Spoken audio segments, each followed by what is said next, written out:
se as feministas influenciarem o mundo, como tem influenciado, né?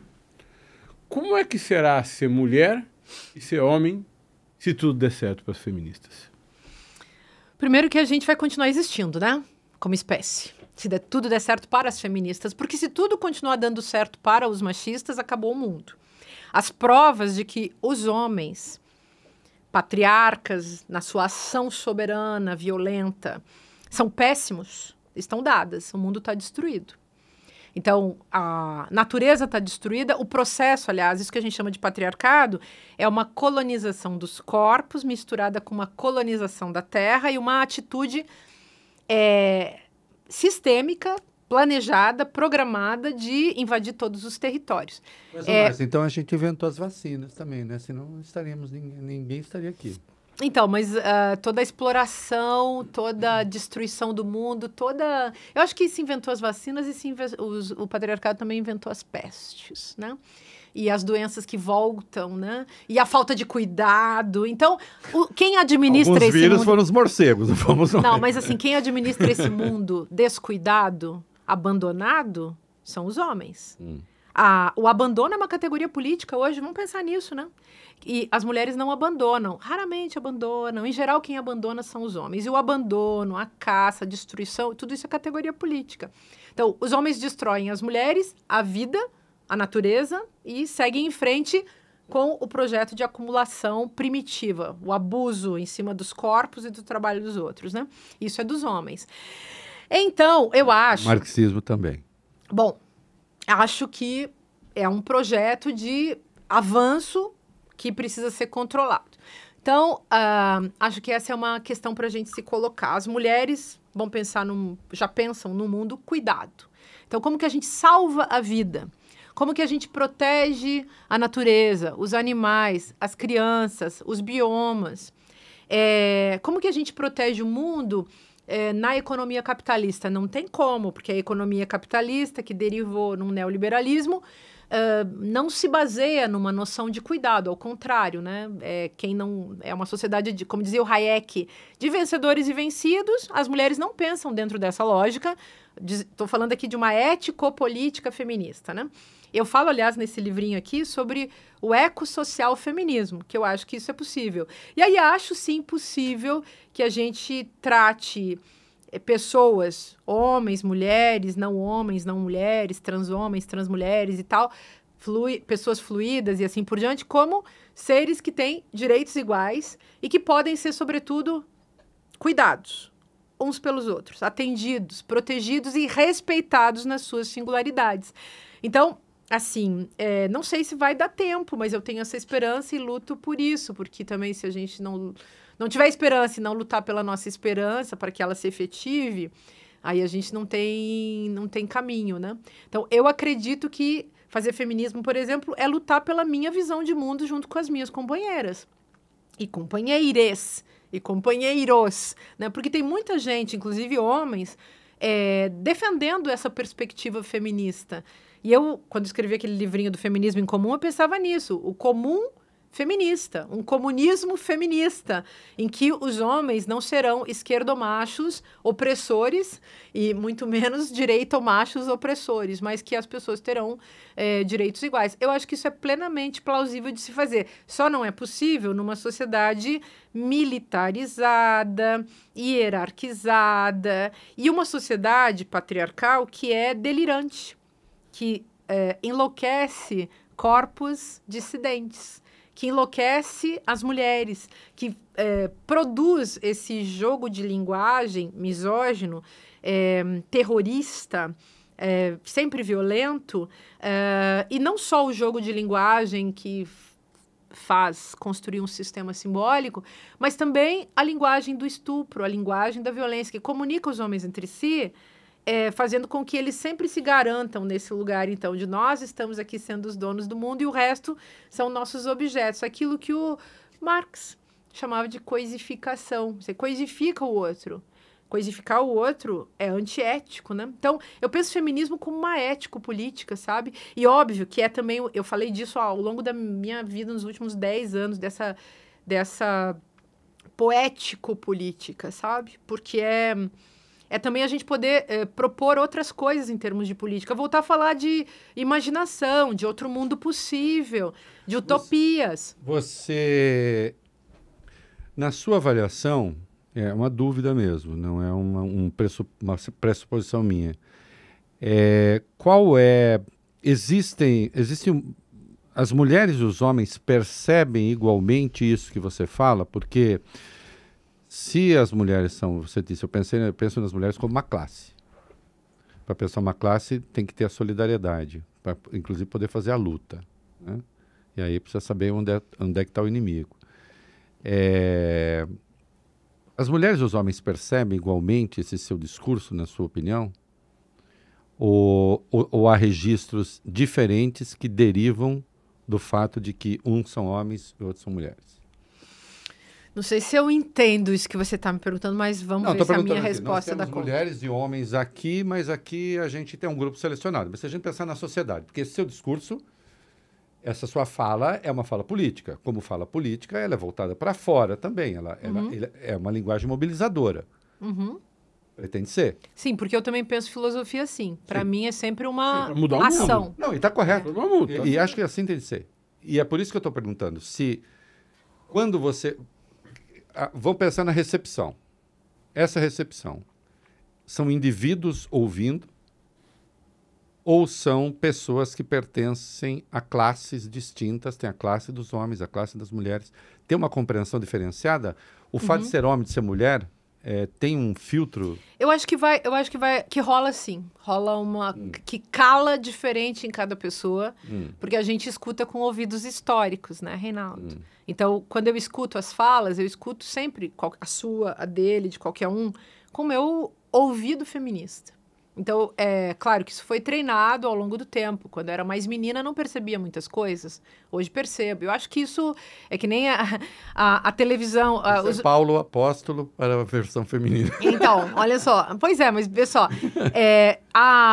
Voltando ao Walter Benjamin, os meios técnicos, a imagem técnica, o cinema e a televisão, mudaram o nosso jeito de entender o mundo das imagens. A gente vê diferente. E eu acho que o feminismo também faz a gente enxergar, entender e compreender muita coisa de um jeito diferente.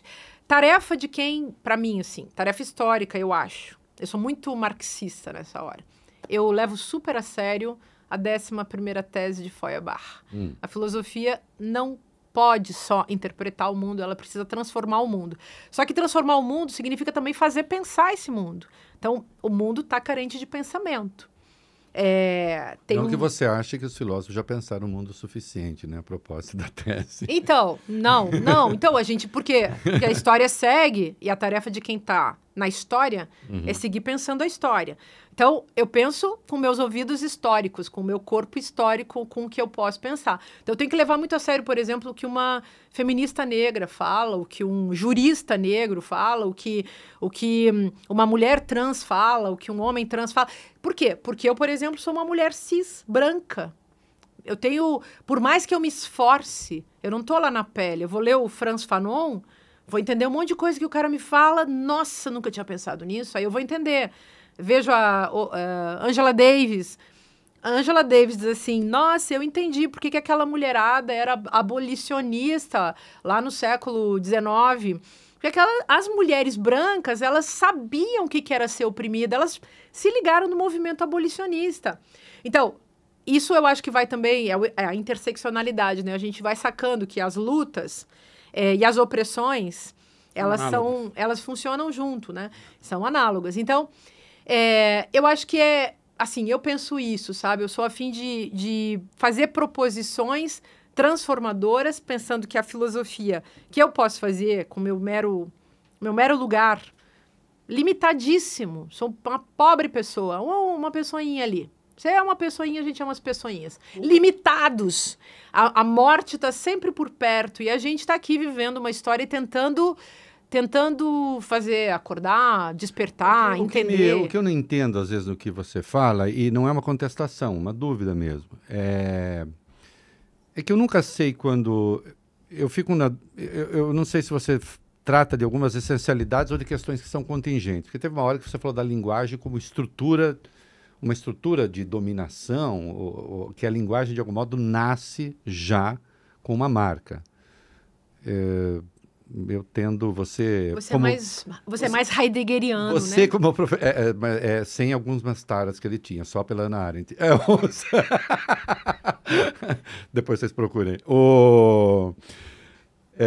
De verdade, né? Que ela fica atrás do meu escritório aqui. Você falou do Frantz Fanon agora há pouco, os deserdados da terra. Aquilo que está lá e que às vezes faz apologia da violência, aquilo também conta a história do colonialismo e como é que se deu o colonialismo. É uma essencialidade o que está ali ou aquilo foi ditado pela luta anticolonial? Eu acho que aí vai ficar fácil da gente se entender. Eu acho que sempre é histórico. Se tem uma coisa então estamos em domínio de Marx por enquanto. Sempre a gente está no domínio do Marx. Opa. Eu acho que nunca, assim, nunca nenhuma feminista vai ser essencialista. Nunca tem isso. É sempre o sujeito, o corpo formado na história, vivendo as vicissitudes da história e as limitações e as determinações, para usar uma linguagem anterior ao Marx, do Hegel, determinações que são históricas. Então, não existe uma essência, não existe uma mulher essencial. Existe uma produção desse corpo. Assim, para dar um outro referencial para a gente não ficar só no Marx, vamos ao Max Weber. Vamos à ética protestante e o espírito do capitalismo. O cara fala um negócio genial ali. Ele diz assim, gente, olha aqui, o capitalismo cria os corpos dos quais ele precisa para se manter. O patriarcado também. Então, mulheres são corpos forjados para isso. E não é só, assim, vamos pensar na história, sempre. Mas hoje você vê a produção da feminilidade. Isso sempre foi assim. E podia ser o contrário. Se a gente trocar, se a gente tirar o gênero, que é uma fantasia, se eu tirar, por exemplo, a minha fantasia de mulher, veja, eu estou usando batom vermelho combinando com meu esmalte. Isso é uma pura produção de feminilidade que comunica com um monte de coisas, né? Tem uma história de opressão aí nessa escolha? Eu acho que, bom, mas aí essa opressão que se constrói em camadas e que é sempre recolocada em cena, que é genealógica e ao mesmo tempo é filogenética. Então, passa uma tinta no cabelo, faz uma maquiagem. Você podia fazer isso. Você também. Vocês estão vestidos de homem, eu estou vestido de mulher. São códigos. Códigos distópicos ou utópicos, né? Que é o assunto do meu livro. Mas são códigos que produzem inteligibilidades, que nos colocam em certos lugares, mas são puramente, digamos, são construções imaginárias, que alguns tentam transformar em construções simbólicas. Eu não sou tão contra a gente pensar nesse simbólico, mas acho que o imaginário é muito mais interessante, muito mais político, mas acho que dá para a gente também pensar a linguagem, essa que você está colocando, não como essência, mas como estrutura. Como que a sociedade se organiza. E aí, se a gente vai ao Hegel, ao Lévi-Strauss, ao Lacan, a essa galera toda que fica pensando nesse tipo de assunto, eu prefiro as feministas. A Pateman, por exemplo, essa mulher que fala do contrato sexual. Ela diz, gente, o Freud ficava falando de um negócio chamado pai da horda, que todo mundo tinha matado esse pai da horda e a sociedade começou a surgir a partir da culpa que se tinha da morte daquele pai. Aí ela diz assim, nada, o negócio começou porque um soberano, um pater potestas lá, um pai da horda, resolveu estuprar as mulheres. E a partir dali, ele instaurou uma inteligibilidade masculina, os homens entre eles, se entendendo entre eles, o Platão com seus amigos, e aí a mulherada sobrou. E qual é o papel das mulheres nesse jogo? E aí a questão é, esses corpos femininos se insurgem. E aí tem corpos que se descobrem femininos. Os corpos das mulheres trans, por exemplo. Se descobrem corpos dissidentes daquele jogo ao qual esses corpos estavam condenados. Eu nunca vou entender por que uma pessoa quer ser mulher. Mas, aliás, quem me ouve falar isso vai Ela dizer... está fazendo uma piada antes que... Sim. É boa. Uma piada para os psicanalistas dizerem, Embora uma eu histérica. também Aliás, Boa por piada. ter sido colocada nesse lugar de mulher, por ter sido heterodenominada mulher desde meu nascimento, eu, obviamente, faria uma opção por ser um homem trans, que eu acho que seria muito mais interessante. Mas A gente fica também por preguiça, porque não dá tempo. E aí, o bacana é você virar feminista, que é já uma transição bacana de se fazer, né? Márcia. Fora as brincadeiras, gente, pai, é mas divertido. mas é que você falou da hétero, não sei o quê. Então vamos pensar no desejo. Eu tenho uma passagem no autor francês aí que tá vendo, ó, para não ficar parecendo, no Proust, né, que ele vê no Caminho de Swan e tal, vê a mulher e aí você fala assim, nenhum hétero vê mulher desse jeito. O Proust vê. Porque ele não gostava de mulher. Eu não gostava de sexo de mulher, né? É raro o homem que gosta de mulher, né? É raro. Então, será? Mas espera lá. Não, gostar, não. Tô causando Sacanagem, na causando. sua. Tá fazendo o homem interrupto. Eu achava até agora que eu gostava, mas... Por engano. Você gosta de mim? Também, pô. Não, vamos lá, vamos falar. O desejo a forma de desejar pode ser historicamente definida, socialmente definida, a forma de expressar esse desejo. Agora, gostar ou não gostar de fazer sexo com alguém do mesmo sexo, do outro sexo ou dos dois sexos, isso é historicamente definido? E mais um arremate. Porque assim, na Grécia, estamos aqui, você é a professora, mas... Você tinha essa palavra, você tinha as práticas. Acabei de falar de um poema da Safo, que acabei já tem algum tempo. Eu não sei se essas sexualidades todas que se expressam não estiveram sempre aí, mas havia impossibilidade delas se expressarem. Sim. Por exemplo, foi possível na Grécia durante um tempo para os homens, pelo menos, depois deixou de ser. E hoje volta a ser, num outro contexto. As mulheres menos, mas hoje também... As mulheres se expressam. Mas talvez, eu não sei, não tenho esse estudo, não sei se existe, percentualmente sempre houve essa variedade. Mas o impulso, o desejo, ele o desejo em si é historicamente definido, não a expressão do desejo, mas o desejo. Mas mais do que isso também, as peculiaridades e individualidades da sexualidade. Porque nós... Uma das coisas bonitas de se amadurecer é perceber que as pessoas gostam... Tem peculiaridades sexuais nos seus desejos. Tem muita teoria sobre a sexualidade, mas eu acho que quem, assim, fez a melhor constatação foi o Foucault. História da Sexualidade. E, primeiro volume. Ali, ele faz uma colocação que nenhuma feminista pôde esquecer. A Judith Butler, por exemplo, é totalmente devedora dessa constatação. Ele diz assim... Então tem o sexo e a sexualidade, a gente pensa que a sexualidade é o discurso sobre o sexo, as teorias sobre o sexo e tal, os imaginários, as fantasias e tal, e que tem o sexo biológico mesmo lá, né, essencial e natural. Aí ele diz assim, só que não. E ele fala uma coisa mais dura ainda, ele diz, o sexo foi tão inventado, ele é um dispositivo criado dentro dessa discursividade da sexualidade.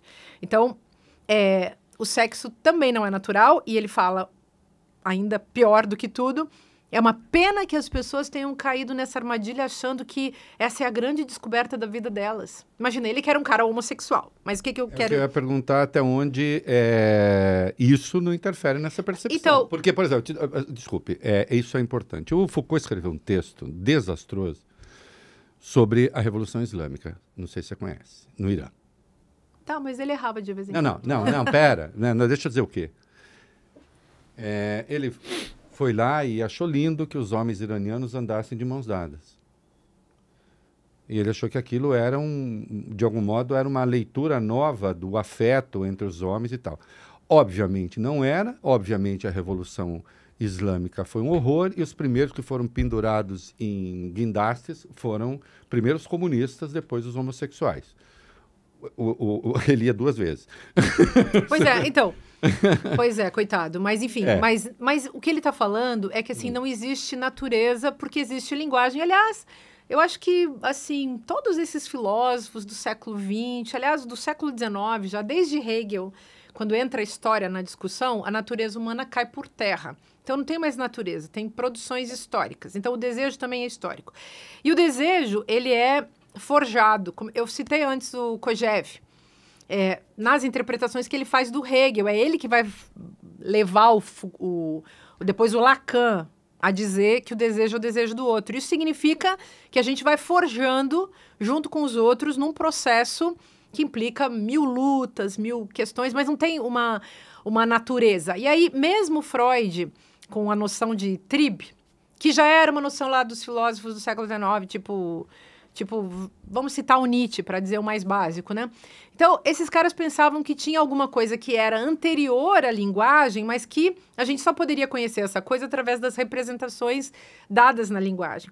Então, acho que com a guinada linguística do século XX, e aí os psicanalistas, mesmo a partir de Freud, sobretudo um grande freudiano, que é o Lacan, vai entender que o inconsciente tem também essa estrutura de linguagem. Então, também, como é que a gente aprende a desejar alguém? Tem estruturas. A gente pode confiar no Édipo. O que é o Édipo? É um design de subjetividade que valeu para uma determinada época. O próprio Freud entendeu isso. Quando ele fala na interpretação dos sonhos, ele fala assim, tinha o Édipo, né? Tinha a tragédia lá do Sófocles. Mas depois veio uma tragédia do Shakespeare com o Hamlet. Ali redesenhou o desejo. Não é mais aquele desejo simplesmente pela mãe, a vontade de matar o pai, porque ali alguma coisa já aconteceu, o pai já morreu, o cara nem pode mais matar o pai. E agora, o que ele vai fazer? Aí ele paralisa. Ele mata a Dinamarca. Aí ele mata todo mundo. Mas eu acho que essa é uma questão. Assim, aquele paradigma do Édipo servia para a produção de um tipo de subjetividade que ainda era responsável. O Édipo, quando ele descobre que ele matou o pai e casou com a mãe, e teve filhos com a mãe, ele fica desesperado, ele se enceguece. E o Hamlet faz o quê? O Hamlet envenena uma espada, faz uma cena histérica, faz uma peça de teatro e mata todo mundo e morre. Então, esse é o paradigma do homem moderno, que faz guerras suicidas, que é o que o Hamlet fez, e que não tem absolutamente nenhum compromisso, nenhuma responsabilidade. Olha o que ele faz com a Ofélia. Ele não consegue encarar a Ofélia, enlouquece uma mulher. Tem gente que diz, inclusive, que ele produziu o suicídio da Ofélia, que ele já era um feminicida. E por aí vai. Gaston Bachelard, vou botar